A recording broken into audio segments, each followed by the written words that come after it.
TikTok is one of the most successful, popular social media platforms ever. But are they getting into some really shady stuff that's going to ultimately lead to the death of the platform? Stick around and you're going to find out. This is a deep dive expose onto TikTok and how their shady corporate decisions are causing incredible harm to both their creators and their audiences. And how these same shady corporate decisions could very well lead to the destruction of the platform. TikTok could go the way of Vine, and this can be prevented. We're going to look at the absolute disaster that has become of the TikTok community guideline violation moderation system. We're going to look if TikTok's moderation system is either very poor at doing what it's designed to do or very good at doing what it's designed to do, which is to assist the agenda of the Chinese Communist Party. Because as most of you know, TikTok is entirely controlled by the Chinese government, by the Chinese Communist Party, who is an authoritarian regime, and whom is very possibly, if you're American, our enemy, our adversary, our rival. Really, the question I would like you to ask yourself is, are you looking at malice or are you looking at incompetence? Either way, it's a problem that needs to be addressed. And before you click away, this isn't some conspiracy theory video. I'm going to provide you with a lot of evidence. And if after this video you still don't believe there's a problem, well, I would be happy to put dozens of fellow large content creators on TikTok in front of you to tell you the same thing. You see, what we're looking at is a very real problem. There's been a lot of talk lately about censorship on social media and what places that have in our society. What things should be censored and what things shouldn't. Different people have different beliefs about what types of content or speech should be censored and what shouldn't, or if it should be censored at all. I personally believe that very reasonable limits on freedom of speech should be allowed. For example, you shouldn't be able to yell fire in a crowded movie theater, leading to a stampede of people that could cost lives, when there is no fire. That just makes sense. Some people believe that public health misinformation should be censored, but that's not what this video is about. That's not what's happening on TikTok. We're talking about innocent creators who have done nothing wrong, nothing objectable to a reasonable person, and also nothing against the stated terms of service or community guidelines within TikTok. Which ultimately, that's what it comes down to, right? Most of us would agree that a private company like Facebook, like TikTok, do have a right to set their own rules. But if the rules they put out are not actually the rules they enforce, and if they do not enforce these rules equally from creator to creator, then we have a very big problem, don't we? If TikTok uses its own moderation system to promote the agenda of the Chinese Communist Party, is that something we should be okay with as Americans, or as Canadians, or as anyone who aren't Chinese? If TikTok uses its moderation system to suppress political speech about the human rights violations committed by the Chinese Communist Party, isn't that a problem you should be concerned about? If TikTok censors content which is helpful to your community, but not in line with the agenda of the Chinese Communist Party, is that okay with you? If TikTok suppresses, bans your favorite content creator, is that okay with you when that content creator did nothing wrong and did not violate any of the guidelines put before them? Most creators try to follow TikTok's rules. The problem is, if you follow those rules to the letter, you'll still end up getting banned, if they want to. The problem is also that people post very objectionable content that clearly violates the TikTok's terms of service, the TikTok community guidelines, but those videos are not taken down. When those videos are reported, it comes back as no violation and no further explanation.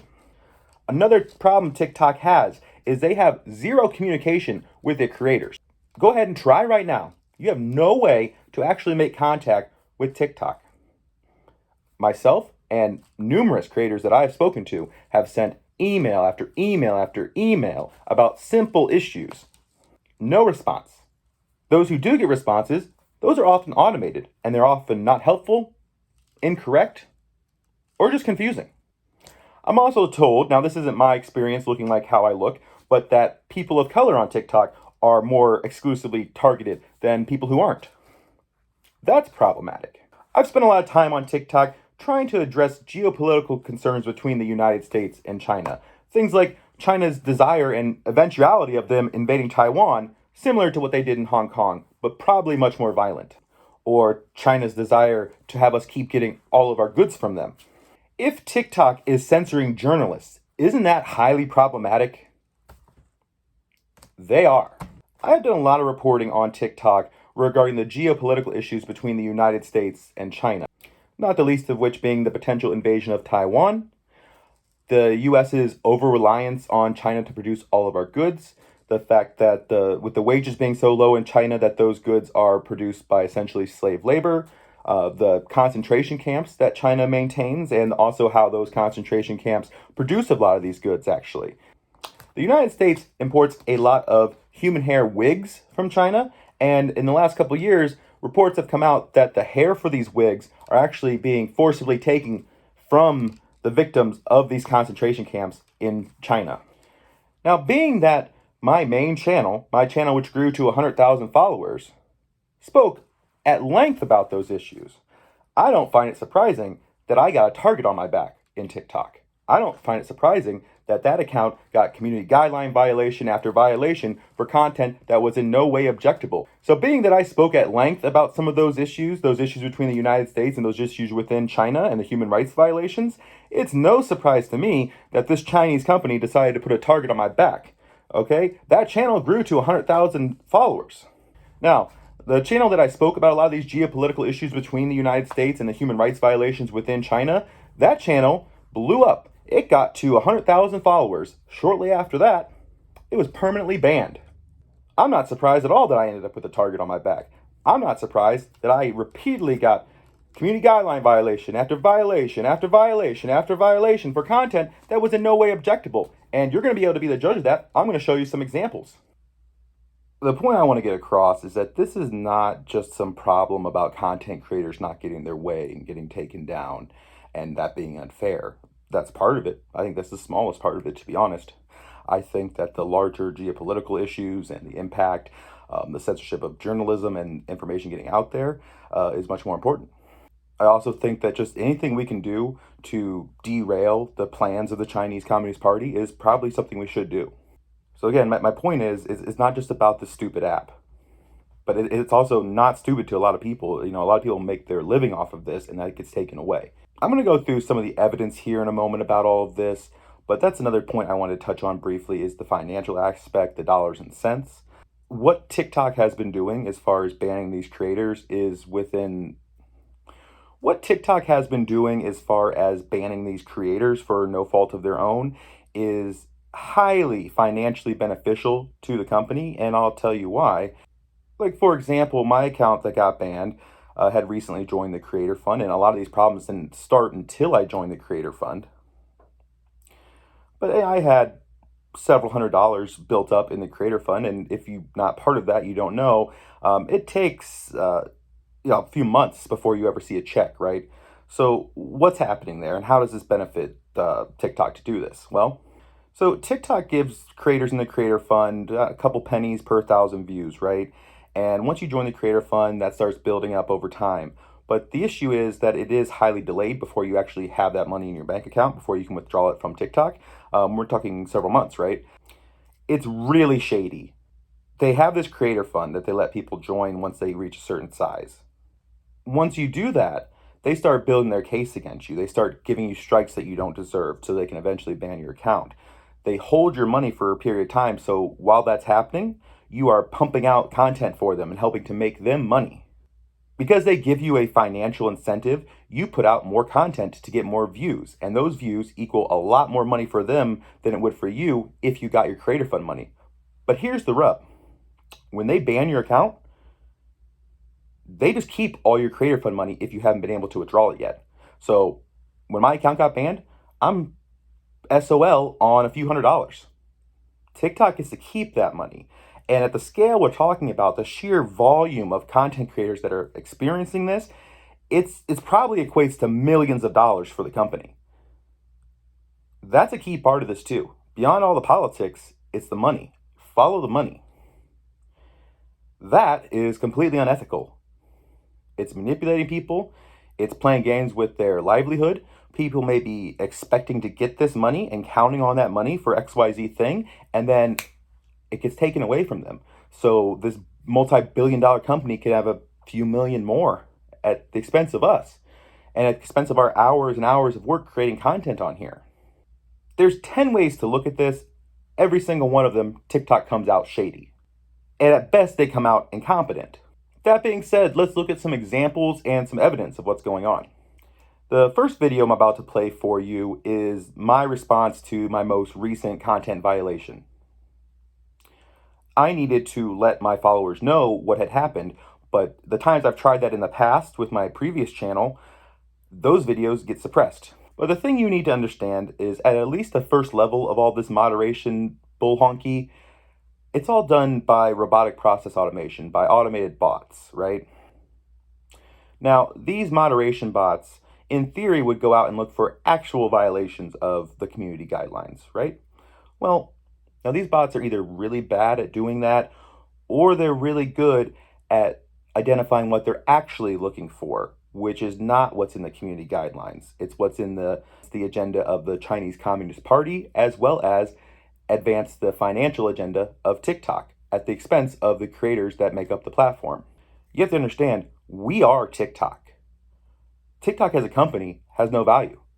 It's the creators on the app that put the value in that equates to money. So funny enough, I actually work for one of the biggest technology companies in the world. One of the big things we focus on is robotic process automation. Not moderation bots, but more like within a business setting. But I do have a good understanding of what these bots are capable of doing.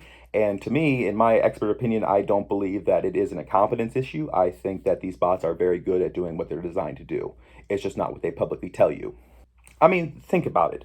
TikTok's algorithm, as far as what content they suggest for you, is the best in the world. Any other social media company would love to get their hands on that. The people at TikTok are very good at machine learning. The people at TikTok are very good at algorithms and automated bots.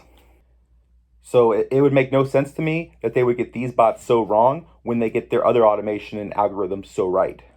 There's no doubt in my mind that this is intentional, people.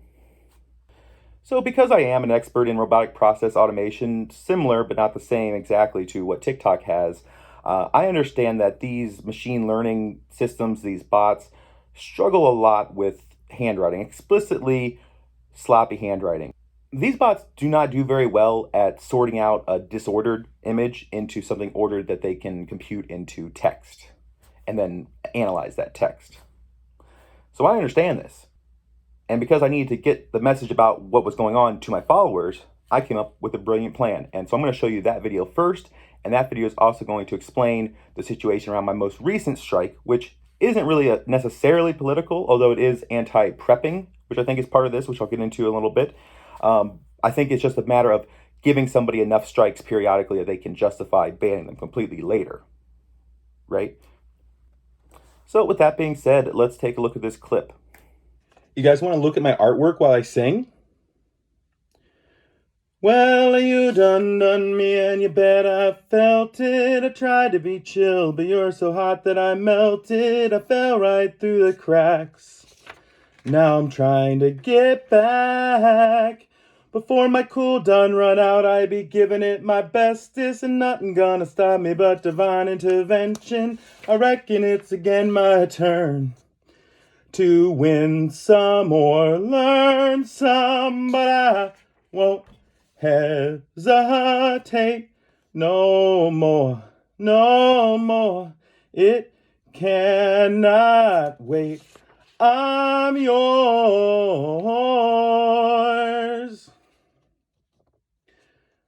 Well, you done me and you bet I felt it. I tried to be chill, but you're so hot that I melted. I fell right through the cracks. Now I'm trying to get back. Before my cool done run out, I be giving it my bestest, and nothing gonna stop me but divine intervention. I reckon it's again my turn to win some or learn some, but I won't hesitate no more, no more. It cannot wait. I'm yours. So that clip you just enjoyed was very strategic to how the TikTok algorithm works, as well as how their moderation bots work, and moreover, what their capabilities are. So I had very sloppily written handwriting, but that a human could figure out what it says. I had it kind of all over the page. I didn't talk about it. Instead, I sang. TikTok loves artists singing, and I called what I was showing people on paper art instead of text. So because it's all over the place, and because these bots are not smart enough to know what's art and what isn't, that was able to slide on through. And that video, as of right now, is doing fairly well. Unless a human potentially ever looks at it within their automation system, then they would pick up on what was going on. But first, a couple of notes on that video, a little bit of background beyond what the previous clip just showed you. Like that last clip said, the video was almost immediately after posting taken down, and the community guideline violation that was claimed was harassment and bullying. And I think once you see this clip, you'll see that there's no merit in that. I think it's also to point out that because it was so quickly taken down, that it couldn't have been like a mass reporting situation, which that's a big problem as well. There are a lot of groups like on Reddit and stuff that explicitly go out and mass report content creators on TikTok and other platforms to get these bots to take people down. And that's a big problem that needs addressed as well. But that's not what's happening, because we're talking about just a few minutes from upload to ban. Now, sometimes, not all the time, TikTok gives you a button you can press when you get one of these violations to appeal. And in theory, that's supposed to go to a human moderator, get into a queue, and eventually when they have time, they'll either approve and restore the content, or they will go ahead and tell you, SOL, we're keeping it down, this does violate, right? Now, in a just world, once the content is found to not be in violation and it is restored, whatever kind of strike in their system that they add up to eventually permaban you would get removed. But everyone I've talked to that knows about this stuff has told me that those strikes remain even if they restore your content. But the interesting thing about this appeal that I put in, and this one actually came back fairly quickly, on my previous channel that got permabanned, the last 5 to 7 violations that I got, I hit appeal, and it was all similar situations. Not one of those appeals ever got answered. And typically they say 1 to 3 days. It's usually less than 1 day in my experience until that started happening. They just answered none of my appeals on that account, and then they permanently banned it. But the interesting thing is that on this appeal, they actually changed what the violation was. So when I put in the appeal, it was harassment and bullying. When they came back with the rejection of the appeal, they had changed it to minor safety, which exists to prevent like grooming behaviors and, not so good things involving kids that I don't want to mention on here, at least not by name, for a similar reason to what this whole video is about. So I think that there was absolutely zero case that could have been made that it was in any way harassment and bullying. The original clip that I was responding to with my reply video answering her prepping question had her kids in the background. And you'll see that in a moment. Her kids were very young. I'd call them toddlers. Some people call them babies even, still in diapers. And at the very end, you'll see that her daughter she just has her diaper on, but her back's to the camera. And it's like a second on the frame, right? So for all of 1 second at the end of her video, her daughter's bare back, upper back, was exposed. I think they made this change because at the very least there are children in this video, so they could almost make a case for minor safety, whereas with the harassment and bullying, there was absolutely no case to be made.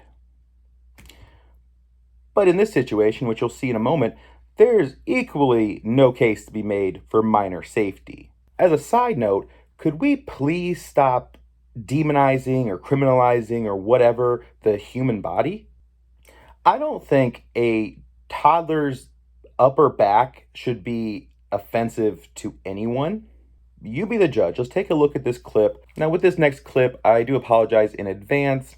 If you are a parent, you'll understand, but her kids are quite noisy in the background, so that may be kind of distracting for you. So if you need to, feel free to lower the volume slightly during the clip and then turn it back up. But let's take a look, and you can tell me if you think this is either harassment and bullying or minor safety violating, or if there's something else going on here. And keep in mind that allegedly, after that first initial robotic violation, a human is supposed to review your appeal. So keep in mind that somewhere in California, at TikTok's offices, allegedly, a human watched this video and decided that it was a gross violation of minor safety. Keep that in mind. Take a look. Special request from one of my viewers, a mother of 2 young kids in a rental apartment, asking for ways to stay warm this winter if the power goes out on a budget. So I chopped up the video of her explaining her situation down to the most important bits. So I'm going to go ahead and play that for you, and then I'm going to give my suggestions. Again, keep in mind that we don't want to break the bank on this. Hyper help. I live in a rental, and I know it's going to get cold this winter. It's not crazy expensive to my rental. Last year we covered that up with carpenter bags, but we also have giant windows. This lovely relic. That's where my heat comes from, but if the gas goes out, then I need help me. What do I help me? I got a little one. Gotta keep him warm. Let's go through this step by step. Sorry for the background noise in her audio. If you have kids, you probably understand. Your first focus shouldn't be on your whole apartment. You need to designate a shelter-in-place room, preferably the most interior room of the structure. So with staying warm, the smaller the space, the better. That being said, you should still seal off that air conditioner, seal off your windows. Contractor bags aren't terrible for that, but they're definitely not the best. If you are using those, use multiple layers. And those are like an air barrier, but not necessarily a temperature barrier. So I would include some kind of blanket or towel as well. Now, if you want to use something better than garbage bags, click the link in my bio, it'll take you here to a list of all my recommended prepping products at the best price I could find. In my home security section, you'll see a thin plastic big roll and a vinyl sheeting roll. The vinyl is definitely the best. It's thick and you can use it for 110 different things. However, it is pretty pricey. Keep in mind, it is a pretty large roll. If you're on a tight budget, I'd recommend this. Also in the link in my bio, this is the thin plastic, $21.59 for a huge roll. This is a thin painter's plastic. Use either one or both to, yes, cover your air conditioner, your windows, your doors. I would also recommend, on top of that, dropping a whole perimeter of this around your walls. Your walls lose a lot of heat too, not just your windows. Do this around your interior perimeter, but also around your shelter-in-place room. You're gonna need this stuff in a minute here too.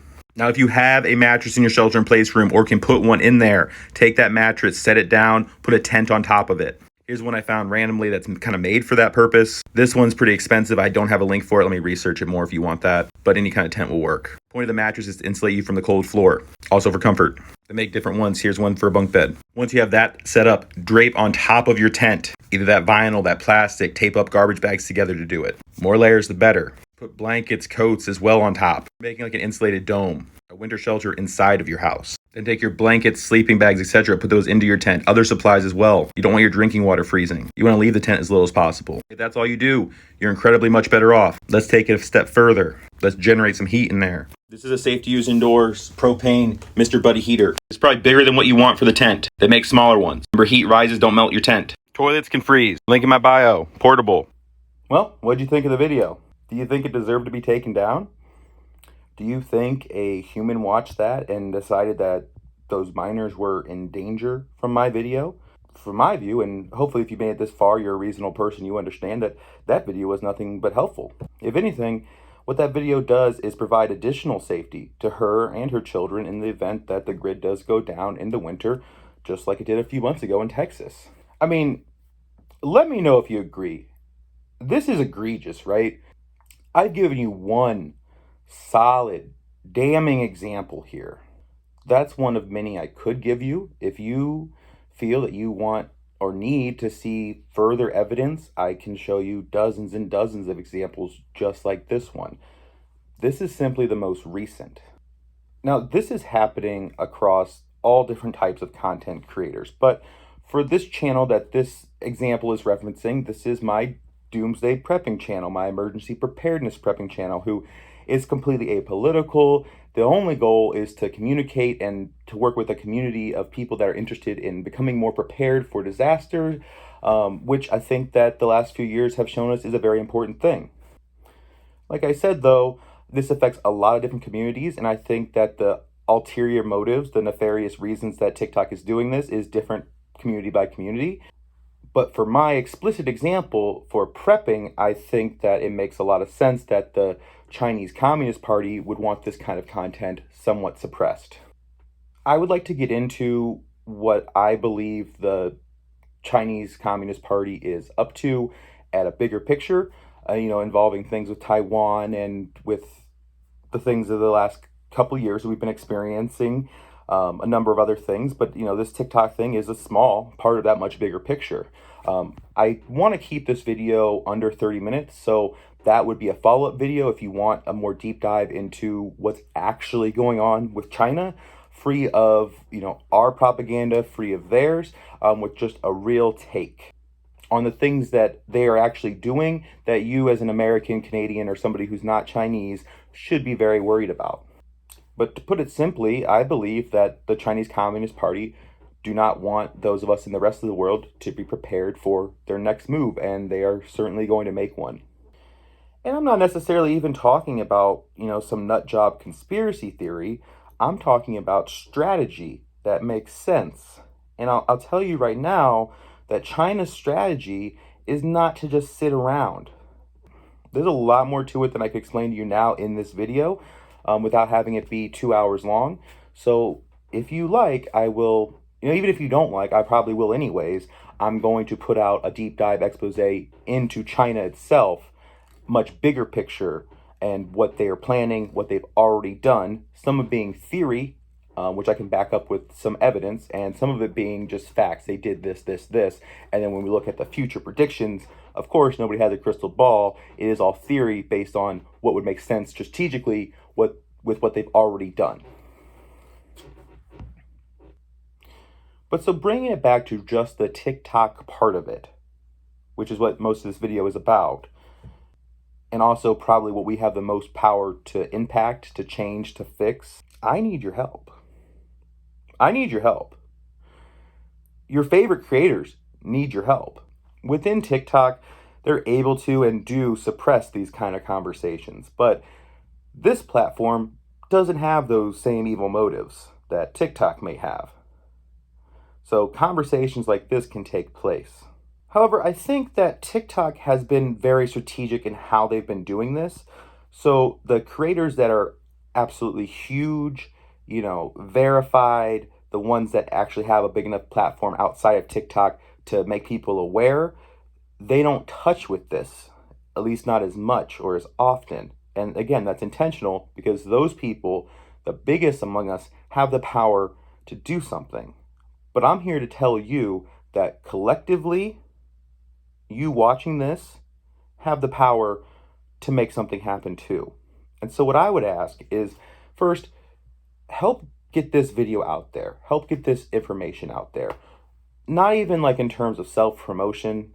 I don't make money from YouTube at this point. I mean, my YouTube channel is not very big, not nearly as big as my TikTok. My channel is not currently monetized, I'll put it that way on here. This is not about self-promotion at all. This is about the principle. This is about what I believe, and this is about our country and our society, our societal well-being. But so collectively, what you can do is to engage with this video, to leave a like, to use the built-in share function. Every time you share it to a different platform, that helps the YouTube algorithm spread this to more people who need to hear the word. You can leave comments. You can have conversations back and forth within the comments, and I will engage with you there and have these kind of conversations, and every one of those that you make, provided you're not just spamming, will help get the word out. It doesn't cost you anything, but it could make things better. That's one of the things you can do. If you are a content creator, whether or not you involve me in it at all, but I encourage you to, I would love to work with you directly on this. But if you involve me in it at all or not, make your own videos talking about this, please. Spread the word on your own, separate from me if need be. Now, the people watching this, the people that don't have their own large voice or platform built up, you follow people who do. People that won't come across this video on their own. One of my favorite creators on YouTube is Philip DeFranco. My wife and I watch the Philip DeFranco show every day that it comes out. The way Phil gets the news that he talks about is his audience, which likely some of you, many of you may be within that audience. You may be within the nation, as he calls it. You guys can get this video in front of him. And so Phil, a bajillion times bigger voice than me, has the opportunity to talk about this. And I truly hope he does. Um, so he's the one I would suggest. I think he is a perfect kind of channel to talk about this with the viewpoints that I know he has and the integrity that I know Phil has. And just the fact that it is kind of a news and current events channel, and he does talk about social media quite often. I think it would be perfect, right? But that being said, I don't know every creator out there. I don't follow every creator out there, but likely you do collectively. So if there are other people that you think that you have a chance of getting this in front of and you want to make them aware and have them use their voice to make it better, I would ask you with everything in me to please do that, because this is very important to me and to my life. But I think that it's a lot bigger than me. It's so much bigger than me. Like, if I never made another social media post again, I would be incredibly sad about it, and I think my life would be worse, like the quality of my life, but I would be fine. Like, I work a full-time job, and I do all this to help people. Like, I would love it if this content that I create was monetized enough that it could just be my full-time job and I can just put out a ton of content and say all the many, many things that I have to say to you, and to entertain you and to make you laugh and smile, and to think about things in a way you haven't, and to kind of break the cycle that we've been in with so many different things. That's what I want to do here. I want to help people. I want to help people get prepared, so that there is less tragedy and suffering in the world. That's how I want to spend my life, guys. And I've been trying and working really hard at it. So with my 100,000 follower channel on TikTok being banned, that hurt because that took years to build. And I was riding such a high of finally having an audience that I could speak to and to share these ideas and do all these things I mentioned. And then it just got taken away. And I'm far from the only one. And I think there's people that are a lot more deserving than me that that's happened to. So the one that I ask you to, all of you collectively, to get together and get this in front of him is Philip DeFranco. I think that anybody with a large enough voice that you think would be helpful or would care, you should go and do that same thing as well. Share this on your social media, on your Twitter, on your Instagram, on your Facebooks, whatever you can do to get people on board and to help, a few minutes of your time to get this in front of these people that have a bigger voice than me, I would really appreciate it. And I know that a lot of you other content creators would too. People like me that, we fall into a niche, like prepping. We're never going to be the Philip DeFrancos of the world, at least if we stay within our niche, just because we cater to a select group of people. And that's fine. That's good to have. You need that. But we just can't get to the level of voice that we need to get anything done with this, or to at least raise awareness. I would encourage you to push large TikTok creators onto my channel as well, whether it be this video, which I would encourage because it gives the best explanation, or just to my TikTok itself, or to that explicitly that video I showed you before with the notes. And you can decide who those creators are and cast a wide net if you want to have success. So if you've made it this far, if I've managed to convince you about the problems I've been talking about, and I've convinced you to take action, as small as that may be, if you were to do that, I would thank you from the bottom of my heart. And I know that a lot of other creators would too. I'm going to keep posting content on my TikTok, on my YouTube, on my Instagram for you. I highly encourage that you stick around and learn more. And like I said, get this in front of the right people. We can collectively speak truth to power, but we have to work together. We can't do it alone. All right, so with that being said, stay safe, family. I love you guys, and I hope that we can take this somewhere and make the world, even in a small way, a better place.